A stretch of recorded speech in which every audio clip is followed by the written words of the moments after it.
Вітаю всіх глядачів телеканалу АТR, де б ви не жили і де б ви нас не дивилися, як у тимчасово окупованому Криму, так і у всій Україні і у всьому світі. Нас дивляться на різних континентах. Я знаю це і дякую вам за допомогу, за увагу, за те, що розповсюджуєте наше відео. І сьогодні якраз одне з таких інтерв'ю, яке, я думаю, буде цікаво всім, і ви з задоволенням ним поділитися, поширити його серед своїх знайомих і самі уважно прослухати. Бо у нас в гостях відомий аналітик, військовий аналітик, і взагалі дуже така людина потужна і стратегічна, як я кажу сам для себе. Я радий вас вітати, пане Юрію. Це Юрій Федоров, точніше, російською мовою буде так. Вітаю вас. Вітаю вас. Я питаю всіх гостей, бо люди вже давно в українських етерах. Чи, може, ви вже розмовляєте українською мовою, пане Юрію, або ні? Трошки розумію, але розмовляти не можу. Добре, але рухаємося ми всі, як і весь світ, в тому напрямку, що все більше і більше людей буде розмовляти, розуміти українську мову. Вона вже, здається, зрозуміла всім людям, які цікавляться війною, цікавляться подіями в Україні, які підтримують Україну. І пан Юрій серед таких людей. Пане Юрію, ну давайте почнемо з таких військових подій. Ось стратегічно наступ в Харківській області закінчився. Так, там ідуть бої досі, звісно, так, але стратегічно ця операція, вона завершена, закінчена, така закончена, так. И президент Зеленский сказал, что это не пауза, мы готовимся, это не затишье, мы готовимся и так далее. Вы абсолютно точно и прям в первых числах не то что предугадали, проанализировали ход этой операции. Я смотрел, читал, у вас в Фейсбуке это есть и так далее. Вот какие варианты, я подчеркиваю, именно варианты, тут не пророки никакие, мы не знаем, что там генералы, наше политическое, военное руководство, американские наши друзья посоветуют, и как это будет в реальности, да, но какие варианты развития именно военных действий, освобождения Украины существуют и, на ваш взгляд, являются более или менее вероятными, ну, вот, допустим, до Нового года, да можно и дальше, просто как угодно. Ну, прежде всего, я хотел бы сказать, что предугадывать развитие событий до Нового года это крайне рискованное занятие, потому что, ну, я вот так смотрел почти все прогнозы, которые давались и в начале, и перед войной, и в начале войны, и затем во время, в ходе войны, они, выполнялись крайне редко. Иногда выполнялись наполовину, иногда, бывали случаи, когда прогнозы действительно, я имею в виду прогнозы тех людей, которые не знают планов сторон, не знают, что было задумано в Генеральном штабе Украины, Вооруженных сил Украины. Поэтому, вот наблюдая за тем, что происходит на полях сражений, наверное, все-таки лучше ограничить, прошу прощения. Ничего страшного. Я прошу прощения. Я выключил телефон, чтобы он не Да трезвонил. ничего страшного, это життя. Да? Все-таки где-то, еще раз прошу прощения. Ничего страшного.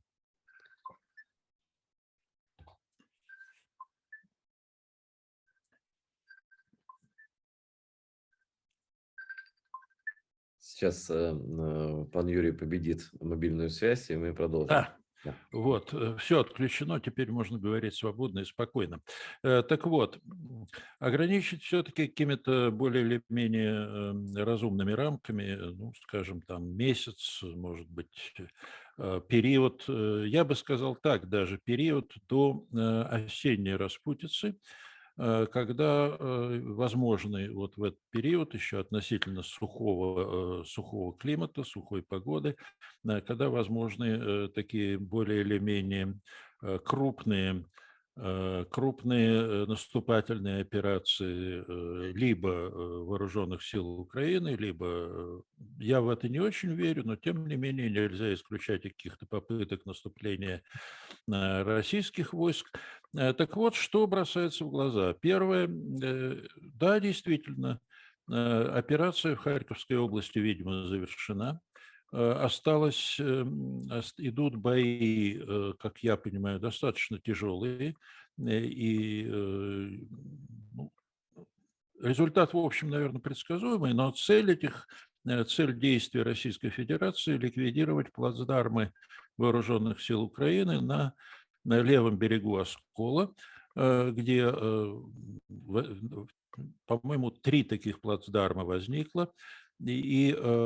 Конечно, эти плацдармы представляют для русских достаточно большую угрозу, потому что с них очень удобно в случае необходимости, конечно, развивать какие-то достаточно стремительные наступательные операции.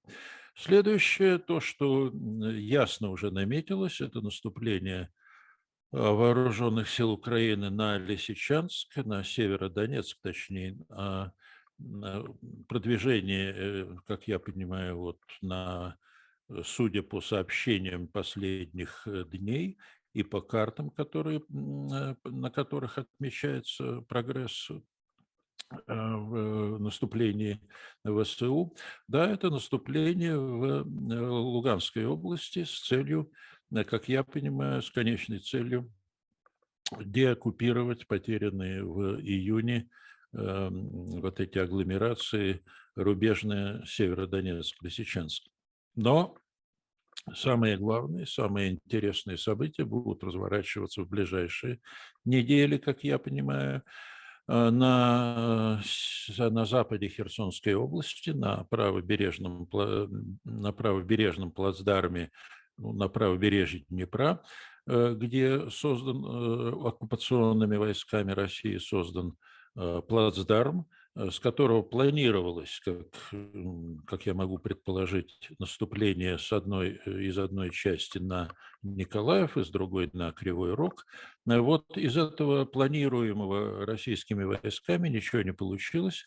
Взамен мы видим, что эти 2 группировки российские, которые находятся на правобережье, они попали в ловушку после того, как мосты через Днепр были выведены из строя, и, соответственно, подвоз боеприпасов, продовольствия, всего прочего снаряжения, необходимого для ведения боевых действий, он резко сократился. Ну, что-то можно перевозить там на баржах, на паромах, но этого количества явно недостаточно для достаточно мощной российской группировки, которая потребляет много, ну, неизбежно потребляет и много снарядов, и много топлива для бронетехники, для автомобильных тягачей и так далее.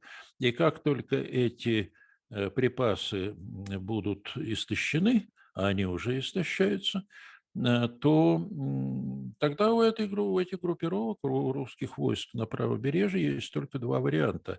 Либо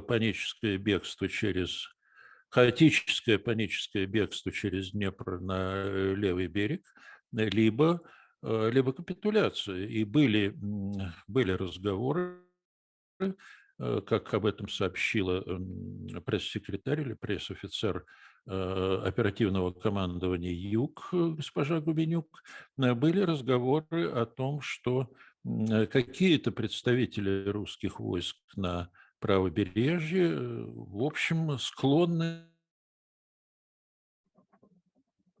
о том, как они могут сложить оружие и вступить под защиту международного права или под эгиду международного права, ну, то есть сдаться в плен на условиях выполнения Женевских конвенций об обращении с военнопленными. Таким образом, картина вырисовывается следующее. Намечаются после победы в Харьковской области, намечается очень крупная победа в Херсонской области. Это деоккупация этого плацдарма, в том числе города Херсон, что ставит, естественно, под сомнение Да даже я бы сказал, делает невозможными. Референдумы, которые вроде бы планируются в Москве, ну, по крайней мере, референдум в Херсонской области, нелепо проводить такое мероприятие. Назвать его референдумом, конечно, невозможно, но, тем не менее, это какая-то даже не пародия на референдум, а издевательство над этим термином. Но, тем не менее, как бы то ни было, проводить его в том случае, когда столица области деоккупирована, находится в руках ВСУ, в общем, согласитесь, нелепо. Или в любой момент готова, значит, упасть в руки ВСУ.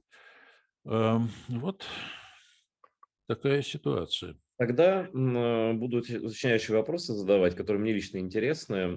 Вот моим абсолютно неподготовленным взглядом, и я не разговариваю с военными на этой теме специально, мне лишняя информация не нужна, потому что я не могу ее нормально проанализировать. Да, выдавать ее клочками – это неправильно во время войны. Я стараюсь не говорить лишнего, если не понимаю все до конца. Вы больше меня точно понимаете, анализируете внимательнее.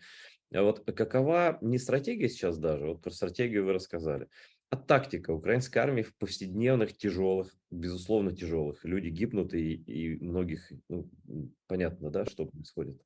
Бои тяжелые. Вот, наступательные бои очень тяжелые всегда, практически всегда. И жертв много. Но вот как тактически выглядит, ну, скажем, политика нашего командования, да? Вот вы сказали, упомянули про большое количество бензина, ну, или дизеля, да, там, бензина, про проблемы с логистикой, группировка большая, она хочет есть, там, хочет, всего не украдешь, да, там, не такие богатые там места, и там кругом это даже и степные районы, ну, и так далее, да, это не такие комфортные условия, то есть нужно содержать огромные, действительно, десятки тысяч людей, ну, вот все холодает и все такое прочее.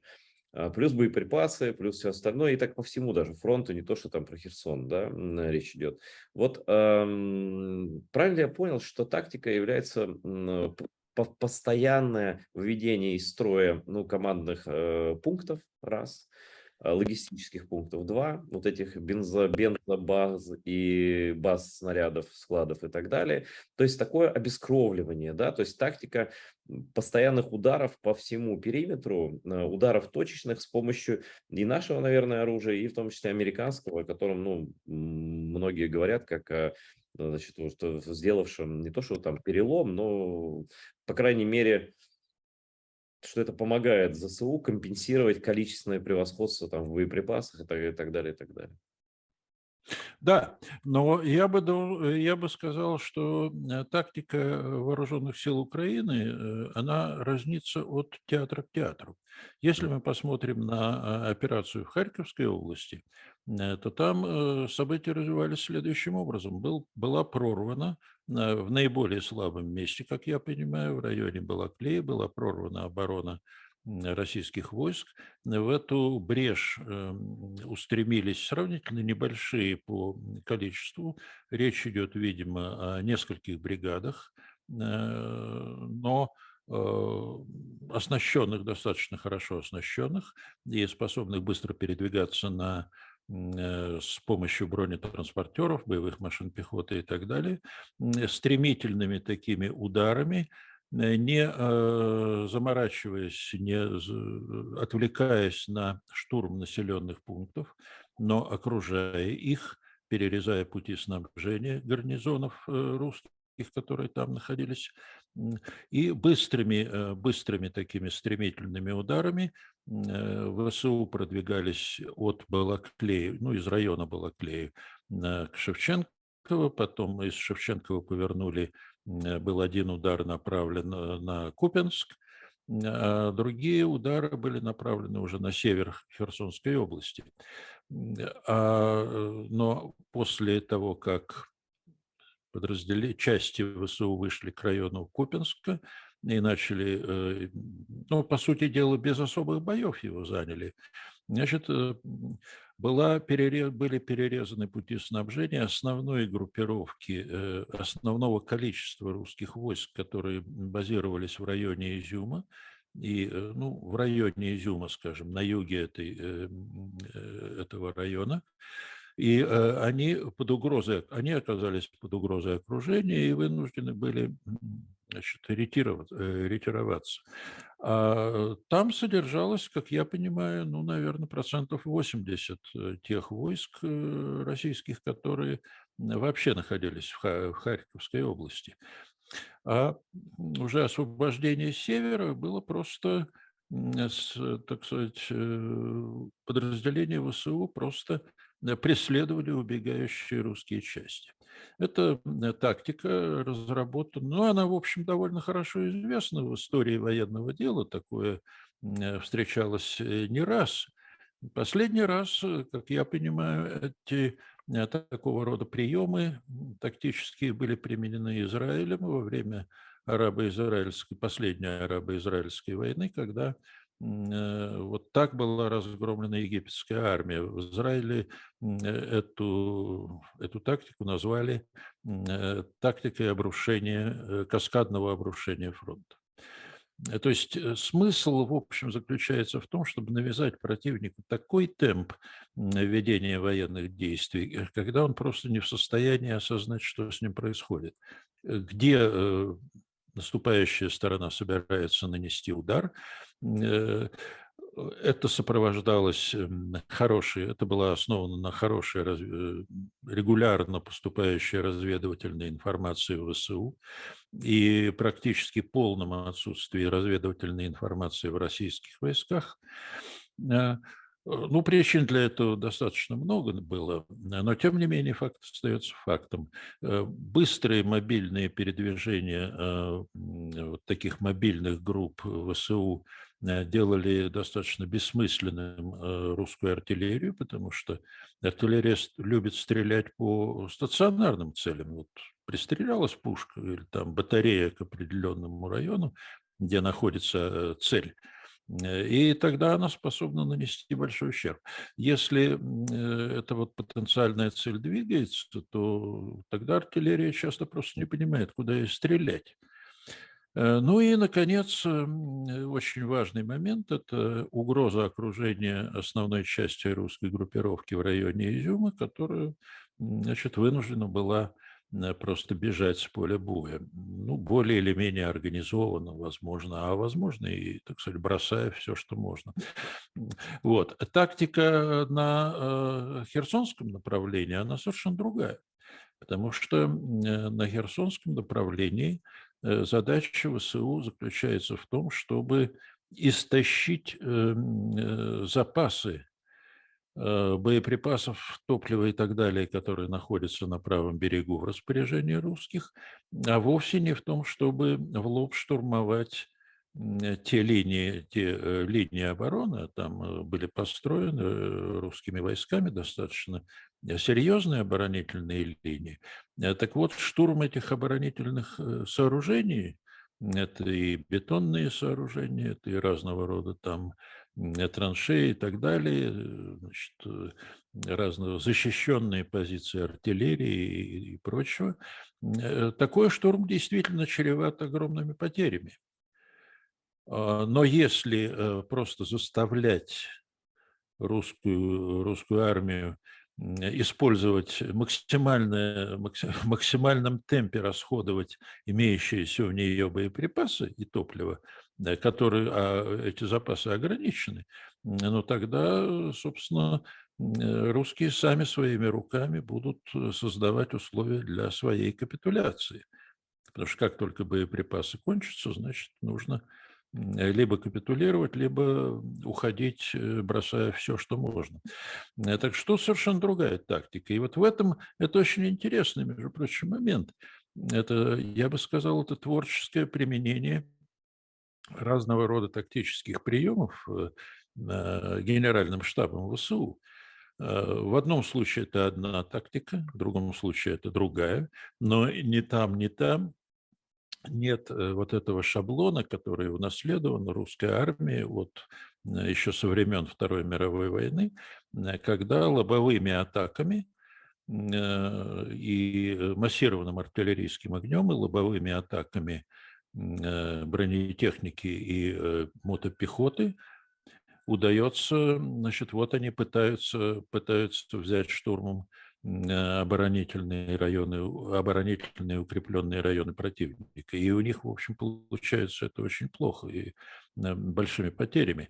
Ведь, скажем, ну вот сегодня, ой, прошу прощения, вот недавно кто-то из руководителей военных Украины сказал, что под Бахмутом или Бахмутом, не знаю, как правильно, по-разному произносят, как я слышал, войска России продвигаются со скоростью 100 метров в день.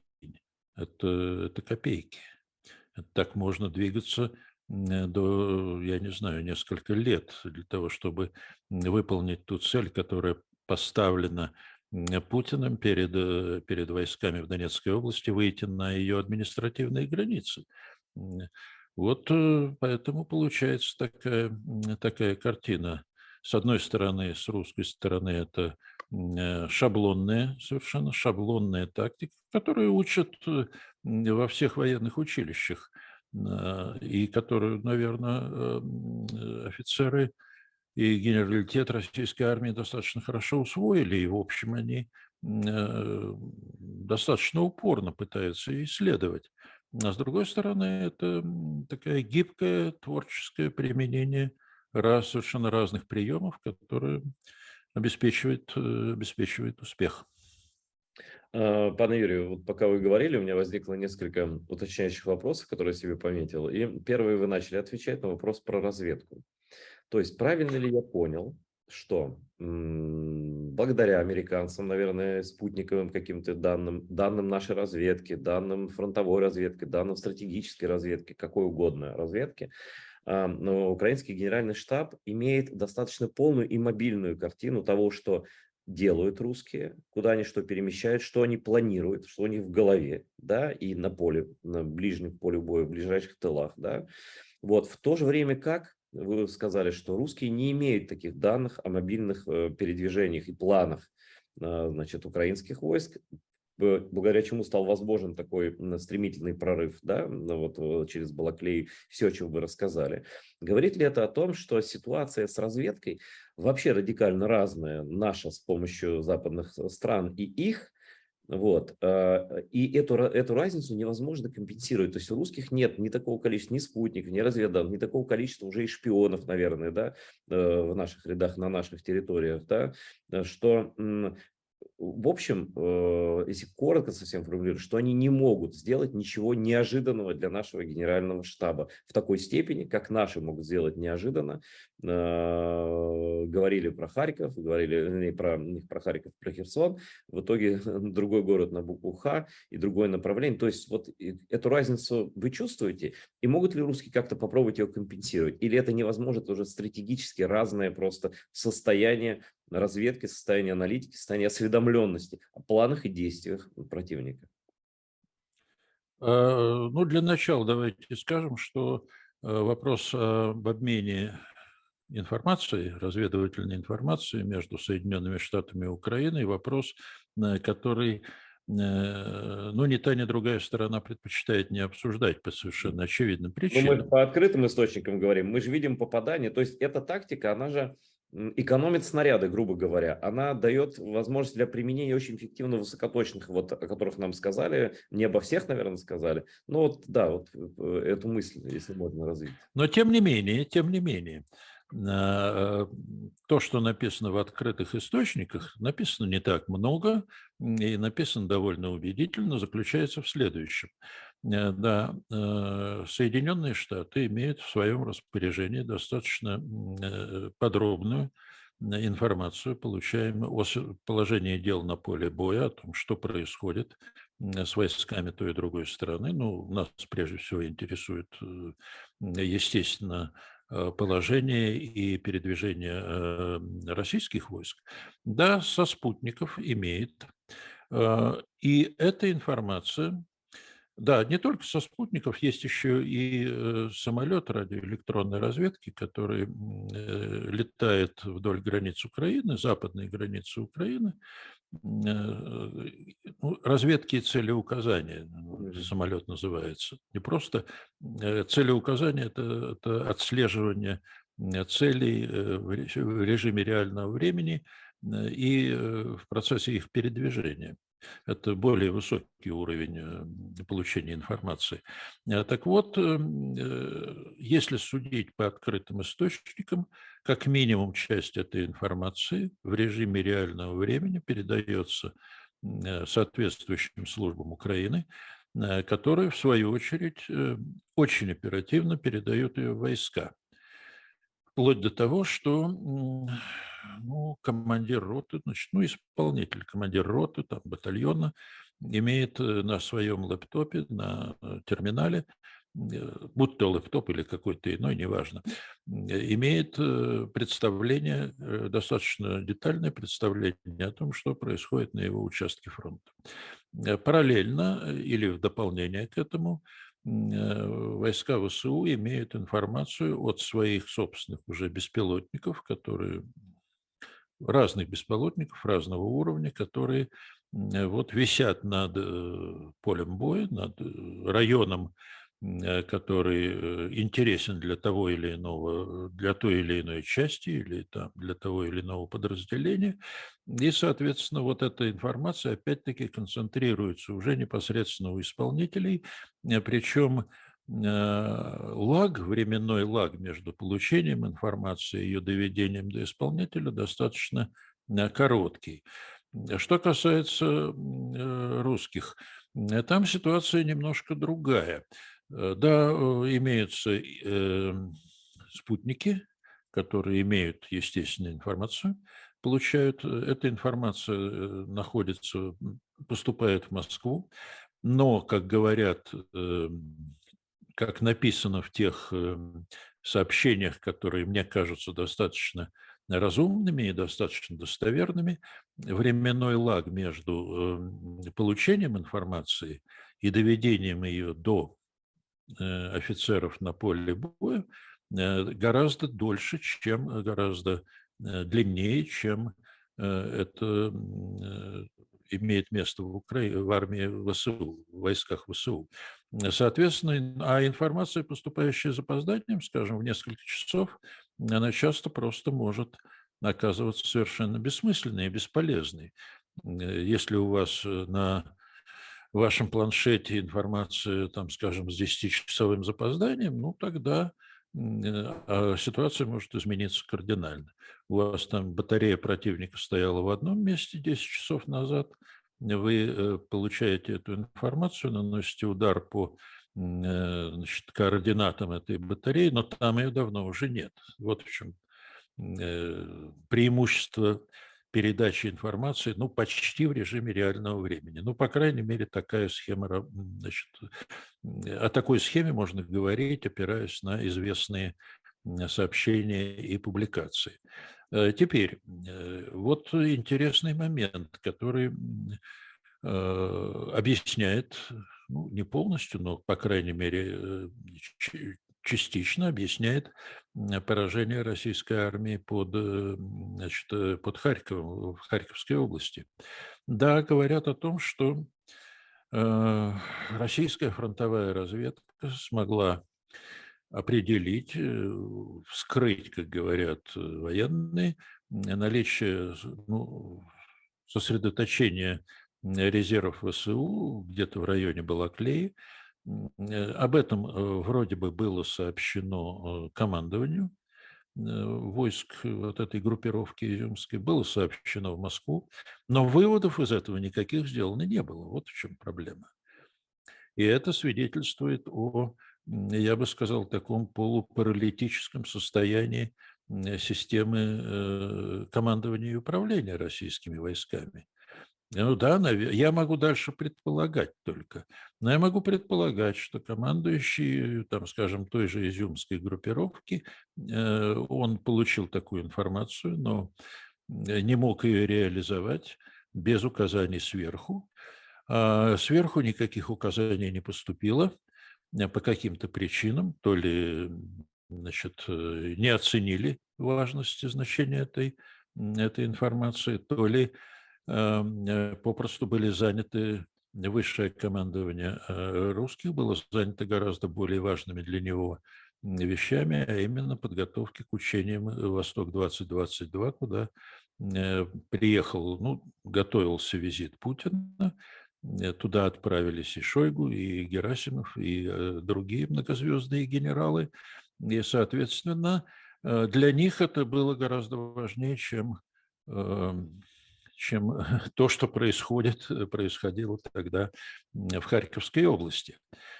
Ну, в общем, где-то, наверное, это свидетельство того, что поймать какой-то одобрительный кивок президента или там похлопывание его если он похлопает по плечу для российского генерала, очень находящегося на очень высоком посту, важнее, чем заниматься какими-то не очень для него понятными сюжетами, происходящими в Харьковской области. Ну, такова природа взаимоотношений политической и военной власти в России. Да, тут знаете, как, Юрий, тут вступает в силу такая поговорка «переложи ответственность». Вот у них это часто очень, я сталкивался в жизни, там, когда жил. Ты, главное, переложи ответственность, а пусть за тебя решают. И вот это идет доверху, и действительно это очень похоже на правду, потому что, ну, очень стрёмно там генералу в Изюме принимать какие-то решения, да, если вдруг ты получишь по шапке, или тебя там отдерут звезду, или уволят и так далее. Гораздо проще позвонить начальству и ждать, и лечь спать там, или Конечно. да, это уже такая же ментальная проблема, и такая проблема действительно, которую не решишь военным путем. А я хочу вас спросить, конечно же, об оружии. Сейчас еще, как я понимаю, как говорят те военные, с которыми я имею честь там общаться, что ленд-лиза нет еще пока, до сих пор. То есть все это, то, что мы получаем, это регулярные, значит, указами, или как там это называется, распоряжением президента Соединенных Штатов, да, там, из разных фондов, из складов, там, поставками конкретно совершенно видов вооружений, видимо, из тех, которые наиболее необходимы ЗСУ, о чем сообщает наше командование там по этой линии непрерывной связи, которая, как я понимаю, работает. Но вот что такое, можете объяснить вот такому мне и в моем лице многим людям, что такое ленд-лиз, насколько он сильно отличается от вот этих регулярных поставок, да? Если вы знаете, то когда он может заработать на полную силу, через какое время, да, и насколько это сильно повлияет на расклад сил. Вот так же, как вы рассказали о разведке, только теперь с точки зрения вооружений, реализации данных разведок, разведки вот этим высокоточным вооружением, наступательным вооружением, которые позволят наносить удары, чтобы не вступать в кровопролитные столкновения пехоте, да, наносить удары и продвигаться, наносить удары и продвигаться. Но, наверное, это так выглядит. Я, опять же, не профессионал. Если что, поправьте меня, я совершенно не расстроюсь. Хорошо. Давайте тогда начнем с самого начала. Ленд-лиз, или точнее закон о ленд-лизе, принятый летом прошлого года. Нет, прошу прощения, Весной этого. как этого года, конечно. У меня уже все события так быстро развиваются, что теряются какие-то даты. Значит, закон о ленд-лизе означает только одно, что президент Соединенных Штатов имеет право распоряжаться выделенными Конгрессом средствами, э, предполагаю, направленными предназначенными для оплаты поставок вооружений в Украину, гораздо более свободно, чем это ранее, чем это происходило ранее. Смысл в том, что Конгресс без закона о ленд-лизе, без практики ленд-лиза должен соответствующие там комитеты и комиссии Конгресса обязаны в обычном состоянии давать согласие на те или иные поставки вооружений за пределы Соединенных Штатов. Закон о ленд-лизе позволяет президенту Соединенных Штатов самому принимать решения и, соответственно, принимать решения гораздо быстрее, чем это делается без этого закона. Теперь в законе о военном бюджете, как я понимаю, который должен быть принят на нынешний финансовый год, который наступает с 1 октября, значит, там определяются суммы, которые президент может использовать для оплаты поставок вооружений в Украину. Кроме того, ну, это очевидная практика, в случае, если этих выделенных сумм в бюджете Соединенных Штатов, в военном бюджете, не хватает, тогда президент имеет право запрашивать, и так это происходит, происходило до нынешнего момента, до вот на протяжении нынешнего финансового года президент имеет право запрашивать дополнительные средства. Вот, собственно, в этом, вот в этой бюрократической корректировке, в корректировке бюрократической процедуры и заключается смысл закона о ленд-лизе. М, э, Теперь вопрос о том, когда он заработает, но он заработал с того момента, когда он был принят. Но я тоді, знаете, тогда я уточню немножко вопрос. Я имею в виду не Да. только те вооружения, которые есть в наличии на складах Соединенных Штатов, армии Соединенных Штатов и их союзников, которые они могут координировать, замещать, там, рокировки делать, там, всякие, да, там, вот эти вещи, да, а то, что специально для Украины будет заказано для производства определенные виды вооружений, более современных, чем те, которые есть уже в массовом порядке на складе, и так далее. Вот я об этом, о стратегическом планировании и значительном расширении потока вооружений, необходимых для освобождения территории украинских. А это, да, это вот гораздо более важная проблема, чем, собственно, процедура принятия решений.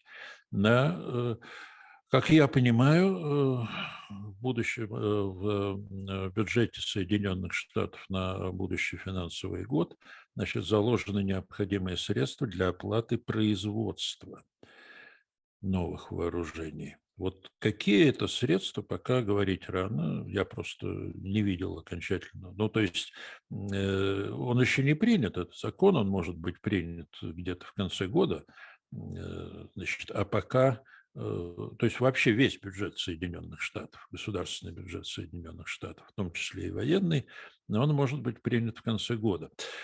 Это обычная практика, потому что там есть масса проблем, которые нужно решать и которые являются предметом споров между республиканцами, демократами, Конгрессом, администрацией и так далее. Так вот, да, там заложены средства на производство, уже для оплаты производства новых вооружений. Говорить об их объеме сейчас мне очень трудно, я просто не владею этой Но информацией. это и невозможно просто, да. То, что поставляется, как правило, поставляется из запасов армии Соединенных Штатов. Ну, а, соответственно, количество не такое большое, как хотелось бы и как нужно. Но вот я конкретно хочу уточнить по двум вещам, да. Это по авиации, ну и по фронтовой авиации, и по другой авиации. Ну, по фронтовой, допустим, да. И по танкам, бронемашинам, собственно, потому что кроме артиллерии, которая, ну, скажем, обрабатывает противника до того, как идет физически пехота уже, да, значит, и танки, конечно же, да. Вот без этого, наверное, эффективное наступление, ну, невозможно, если я правильно понимаю. Вот когда мы сможем сказать, на ваш взгляд, и сможем ли мы так сказать, что у Украины достаточно танков, БМП и самолетов для того, чтобы уничтожать силы противника, его базы, его скопления, да, и продвигаться вперед такими, ну, серьезными, не то что темпами, мы неправильно сейчас говорим, но эффективно, скажем так, целенаправленно, поступово, как в Украине кажут, да. Что касается самолетов, в настоящее время обсуждается вопрос, по крайней мере, так об этом пишут знающие люди, знающие источники, обсуждается вопрос о поставках в Украину самолетов F-16. Это хороший самолет, очень хороший самолет. Его русские любят сравнивать со своими самолетами, с Су-35, но по целому ряду показателей он лучше, чем Су-35. Но не в этом дело. Значит, этот самолет будет поставляться, видимо, будет поставляться в Украину. Я просто здесь хочу обратить внимание, что в проекте бюджета, военного бюджета Соединенных Штатов заложено 100 миллионов долларов ну, на будущий финансовый год на обучение пилотов Только на вооруженных сил. обучение, это очень большая Только на сумма. обучение, да. только на обучение пилотов для того, чтобы они могли управлять, ну, летать, воевать на этих самолетах F-16. Значит, при этом тут нужно иметь в виду, что речь идет фактически о, так сказать, некотором дополнительном обучении пилотов, имеющих, ну, хорошо знающих, что такое самолет, умеющих летать. Это не обучение с человека или людей, которые вот только начинают учиться этому делу. Это обучение боевых пилотов, пилотов, имеющих боевой опыт. То есть они должны овладеть, собственно, самолетом. Они знают, как летать, как воевать, все это они знают. Вот им нужно понять, как управлять этим самолетом. Значит, 100 миллионов – это, ну, можно предположить, что это адекватно, эта сумма адекватна для обучения, скажем, там 50 пилотов. Ну, Это которые дорогое в свою удовольствие.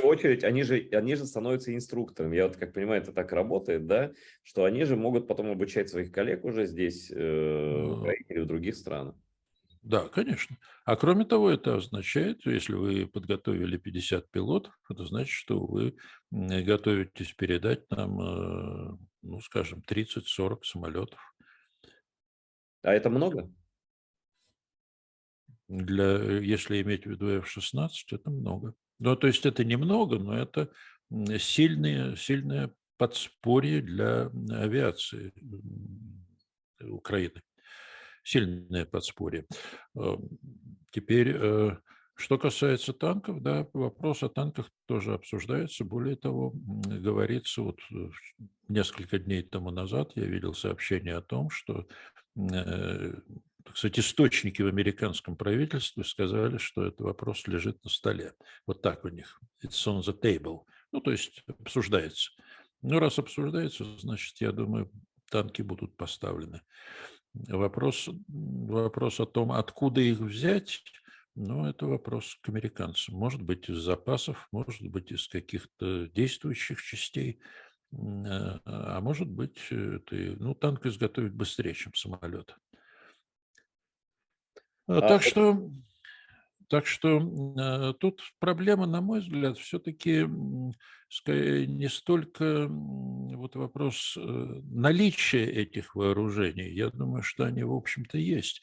На вопрос упирается, по крайней мере, так говорят американские эксперты, упирается в политическое решение и вопрос об обучении военнослужащих Украины работе вот обучению, умению воевать на этих танках, самолетах. Я думаю, что это скорее отговорка.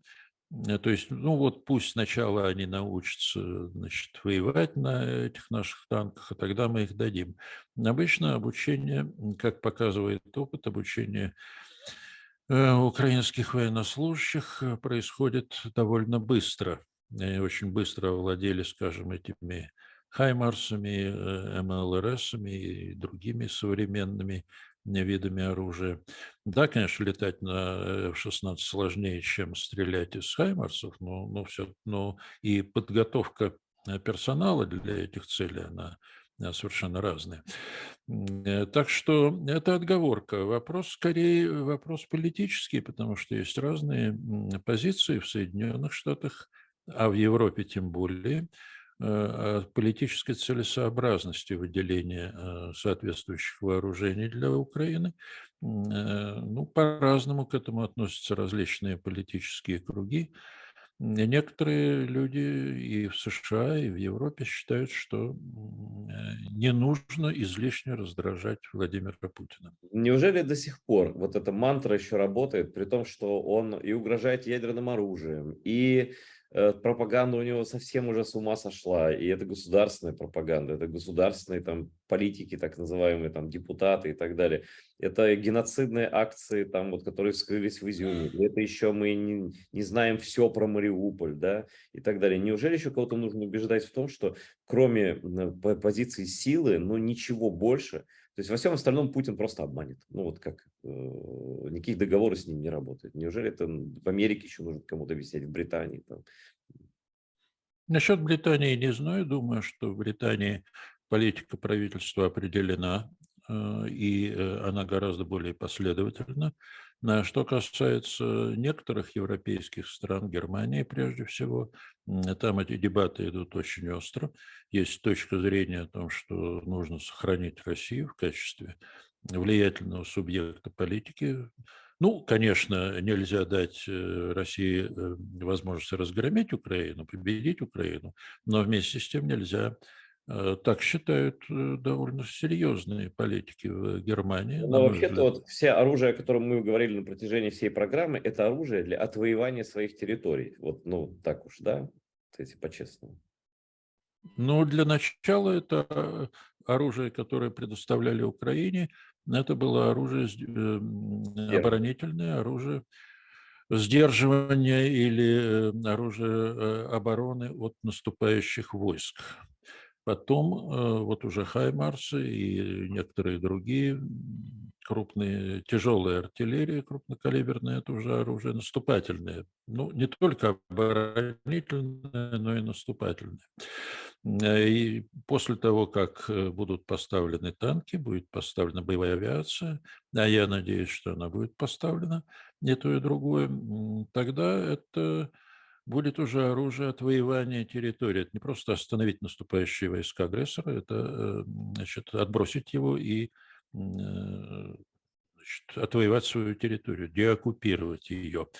Да, ну, повторяю, есть политические соображения, которые, на мой взгляд, крайне ошибочные и вредны, но, к сожалению, со мной не советуются. Да, да, это я так, иногда такие вещи слышу от американских советников, как будто они живут в каком-то 85-м году, там, заря перестройки, Горбачев и так далее. Но мы сейчас политический вопрос не будем обсуждать. Я бы хотел с вами обсудить другую армию.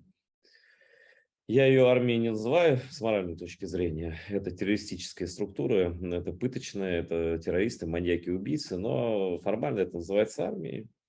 И вот они сейчас обсуждают те или иные формы мобилизации. Не хочу обсуждать там зэки, они не зэки, новобранцы, там алкоголики, они кто угодно, да. Но вот просто некоторое количество мужчин там, да, какого-то возраста, да.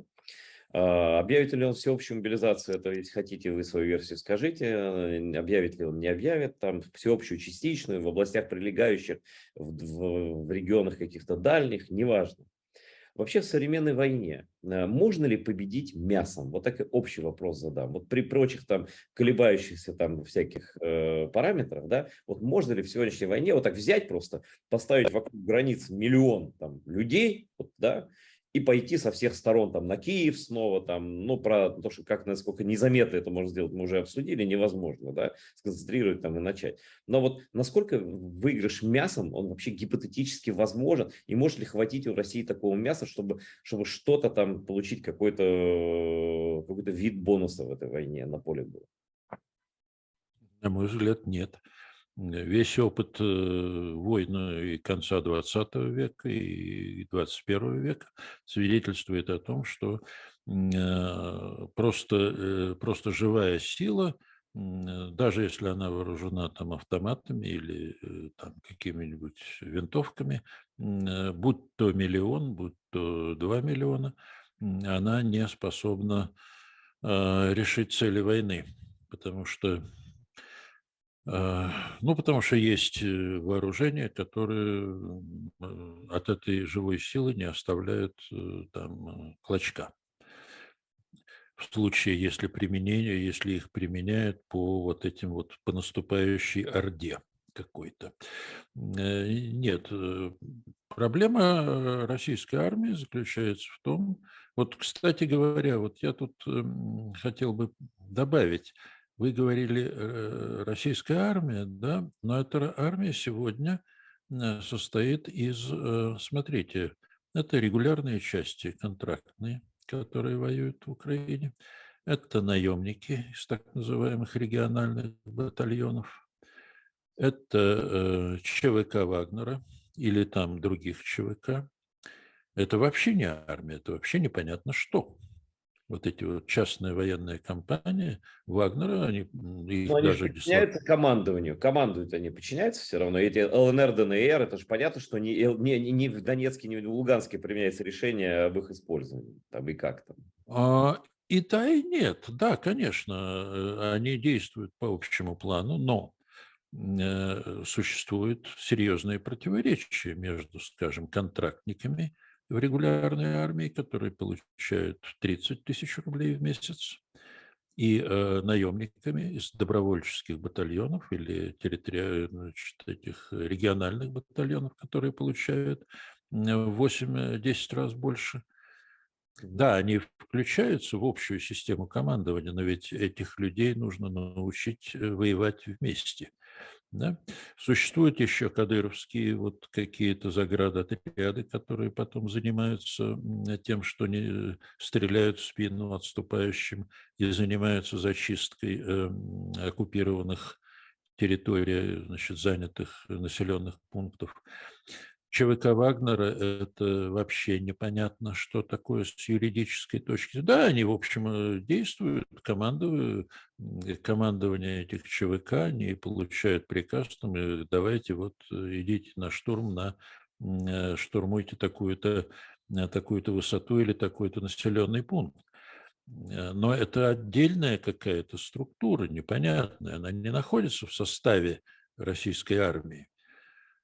А что это такое, мы не знаем. А вообще, вот как вы Вообще оцениваете? это банда преступников. Ну, так Вот. у нас Даже если... уголовники у нас уже рассматриваются как противники, то есть вот тамбовские уголовники, вот я вырос в этом городе, так получилось, да, 400 уголовников идут на украинскую армию, и их везут, и мы понимаем, что они на нас пойдут, мы рассматриваем их как вот, как оценить их боеспособность, как сравнить новобранец, там призывник, вагнеровец, ЛНР, ДНРовский вот этот мобилизованный там за уши, там в автобус, да, и вот эти уголовники. Вот это боеспособные, может быть, есть ли вообще резерв для создания боеспособных профессиональных соединений еще у России?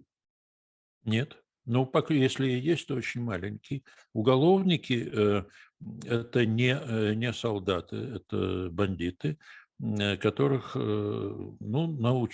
которых могут научить стрелять из автомата и сказать, что ты будешь подчиняться вот этому, вот у тебя командир, вот командир прикажет идти вперед, значит, ты пойдешь вперед. Если ты не пойдешь вперед, тебя расстреляют.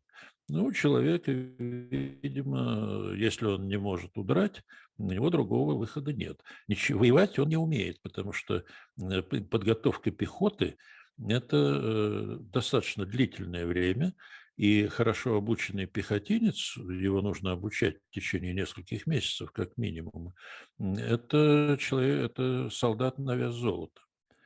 Я уж не говорю про там эти спецчасти, воздушно-десантные войска и так далее. Даже обычный, вот хорошо подготовленный пехотинец – это человек, которого долго обучали.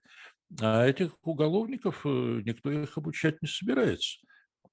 Точно так же, как не собираются обучать этих добровольческие батальоны, которые формируются по региональному признаку. Их просто будут бросать в бой. Кто выживет, тот выживет хорошо. Может быть, со временем наберет опыт. А кто не выжил, ну что ж, значит, регион сэкономит какую-то сумму, которая ему полагается, этому человеку на оплату. А куда его, значит, будет ли его семья получать оговоренную сумму, там, несколько миллионов рублей, это не факт, потому что его могут записать в пропавшие без вести. А пропавшим без вести компенсацию не платят. Да, это Он мы неизвестно знаем. где. Да. Ну вот. У нас осталось буквально 2 минуты, и эту тему можно долго обговаривать, но скорее тут люди по ощущениям своим судят. Возможен ли ядерный удар, удар по ядерной станции, тактический ядерный удар, стратегический ядерный удар, удар по Берлину и по Варшаве и Парижу, как там говорят его пропагандисты. Вот что вы думаете на ядерную тему? Очень, если коротко, если это возможно, конечно. Но если очень коротко, то я бы просто вспомнил, что незадолго до начала агрессии большинство комментаторов, вот ваш покорный слуга тоже, считали, что агрессия невозможна. Потому что слишком высокого мнения были об умственных способностях Владимира Путина. Да. Поэтому теперь я скажу, что исключать этого никак нельзя. Но я думаю, что если такой удар тактическим оружием по тем или иным целям в Украине будет иметь место, ну, например, по теплоэлектростанции или по мосту крупному, Мгм. будет иметь место, это будет уже не просто началом конца Путина и его режима, это будет уже приближение к этому концу, потому что ну, реакция даже не только Запада, реакция всего мира будет очень жесткой. Какой она будет, мы не знаем, но я думаю, что она Байден же будет сказал: очень если бы жесткой. я и знал как, я бы вам не сказал. Но я думаю, что, Ну да. согласитесь или нет, просто кивком, все-таки они Путину довели, что они будут делать при возможном его желании применить ядерное оружие. Так или нет? Вот в этом я уверен точно, А, потому что, скорее всего, по каким-то каналам закрытым, ну или дипломатическим, или там разведывательным, было точно ясно сказано, что будет, если вот вы примените ядерное оружие в таком-то варианте, что будет, если вы примените в таком-то варианте. И я думаю, что это удержит Владимира Владимировича от принятия самоубийственных решений. Будем на это надеяться, тем более, что все остальные решения он принимал в надежде на то, что проскочит, да, как и с Крымом, и проскочило, как он думал, также проскочит с Киевом за 3 дня, и что Запад поддастся шантажу, и ничего из этого не сбылось, а тут он, наверное, как вот сказал пан Юрий, видит перспективу довольно четко перед глазами, и тут уже решение на авось принимать ему не придется. Спасибо огромное вам, шановний пані Юрій, за те, що долучилися. Дуже крутий аналіз, такий довготривалий. Будемо дивитися, як воно буде на землі. Ось дякую вам ще раз і дякую глядачам телеканалу АТR за підтримку, за увагу. Ми насправді хочемо вас інформувати на такому високому аналітичному рівні, без гайпу, без зайвих припущень, без бравади і без всього того, що не є, точніше, немає, не повинно бути в журналістиці. Дякую вам, до нових зустрічей. Щиро дякую вам.